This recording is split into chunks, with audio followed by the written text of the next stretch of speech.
member of the House Oversight Committee, and Pam Bondi was subpoenaed to testify for her role in stonewalling the release of the Epstein files.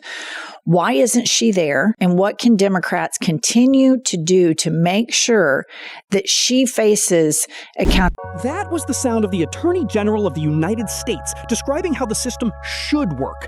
Now, imagine that audio playing on a loop inside a completely empty, dust-filled room at the J. Edgar Hoover building. That room is the former headquarters of the FBI's Iran Counterproliferation Unit. It's empty now. The lights are off. The institutional knowledge that kept track of uranium enrichment and sanctions evasion has been boxed up and walked out the door by security. That's not a metaphor for bureaucracy. That is the visual anchor for the most dangerous administrative purge we've seen since the Saturday Night Massacre. Before we pull back the curtain on what really happened inside the DOJ, make sure you're subscribed to Celebrity Newspedia. We don't just report the headlines, we dissect the power plays behind them. You're watching a slow-moving coup inside the FBI, and right now, the only thing standing between a total intel blackout and accountability is the Oversight Committee and a Congresswoman who just dropped a legal bomb on Pam Bondi. Congresswoman Summer Lee didn't just criticize the Attorney General. She performed a forensic autopsy of the DOJ's current state on live television. The formula here is simple. Bondi says trust the system while simultaneously blowing up the units designed to protect it. Anymore, Bondi isn't coming today because James Comer is a coward. Because James Comer has not decided whether he is the chairman of this committee or Donald Trump is the chairman of this committee. And until he, finds his courage, he's going to continue to let Donald Trump run over him. They're all doing this to protect the system. That's the irony explosion. Bondi is hiding behind the cone of silence regarding Epstein files, a case that requires a fully functioning FBI field office infrastructure. But how do you run a complex, multi-jurisdictional sex trafficking investigation when the agents who know how to read foreign intelligence and track illicit finance have been told they are obstructionists and shown the curb? You can't. The legal term is willful blindness. In plain English, they are deliberately breaking the machine.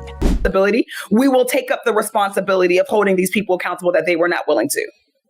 We have indicated that we are willing to hold accountable whoever is a part of this just heinous, the most prolific sex trafficking ring in our nation's history outside of chattel enslavement. We have decided oversight Dems will talk to anybody. We will hold anybody accountable, and that accountability does not have a statute of limitations. So if Comer is willing to, cower and wait, then we will be there to do what's right for the survivors, not just the survivors of Epstein, but the survivors of sexual abuse, sexual trafficking, of political corruption, because these folks are survivors of each of those things. We'll still be there ready to do that. And that brings us to the ticking clock question. If Iran accelerates its nuclear breakout timeline tomorrow, who is left in the building to verify the intelligence? Who is left to separate a legitimate diplomatic cable from a masterfully crafted piece of disinformation? Revenge is not a national security strategy. It's just not. The purge of the Iran unit isn't about deep state housekeeping. It's about clearing the decks of anyone who knows where the bodies are buried regarding foreign influence, and critically, anyone who can connect the dots back to the same social circles that populate the Epstein Black Book. This is where the parallel narrative gets nauseating. As the Congresswoman noted, we have a subpoena out for Pam Bondi regarding the Epstein files. The official response from the DOJ is the sound of crickets and bureaucratic paper shuffling. And the reason they can get away with ignoring a congressional subpoena? And that's why it's so important that we protect the subpoena power of the Oversight Committee. So whether it's Pam Bondi or Donald Trump or anybody in between, accountability will come.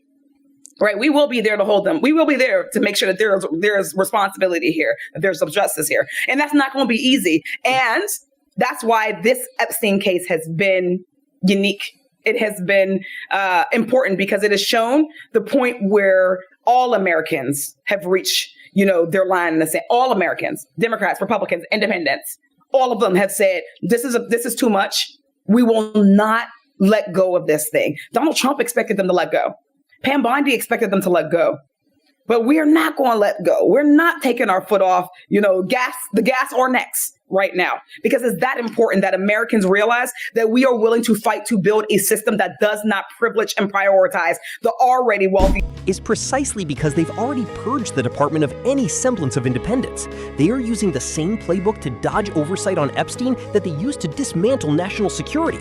We're watching the same legal maneuver. Claim the process is corrupted, then remove the people running the process. We see the hard evidence of the purge in the empty seats at the FBI. We see the hard evidence of the cover-up in the 3 million documents the DOJ to run this. That they still recognize that the subpoena and the Epstein Files Transparency Act are both still in full effect. They are legal and binding, and they owe us 3 more million documents.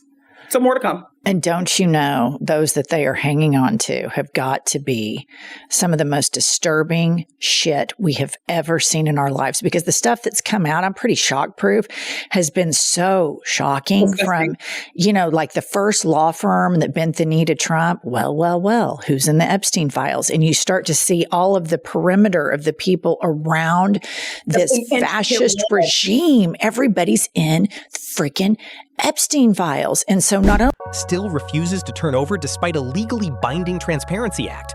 Revenge is not a national security strategy. It is a shovel. And they are digging a hole so deep that the truth about powerful men and young girls might just get buried at the bottom. This is the point in the legal pyramid of doom where we ask the unanswered question that the corporate media won't touch. They ask, will Pam Bondi comply with the subpoena? That's the wrong question. We're past compliance. The question is this: if the people with the knowledge to stop both a nuclear Iran and an international pedophile network are the exact same people being fired for disloyalty, what does that make the people doing the firing? The Congresswoman said it best, and it's the moral refrain we need to tattoo on the forehead of every senator who votes to confirm these hacks. Accountability does not have a statute of limitations. Revenge is not a national security strategy. It's a confession. Don't let them turn the FBI into a Praetorian guard for the powerful while they bury the Epstein files.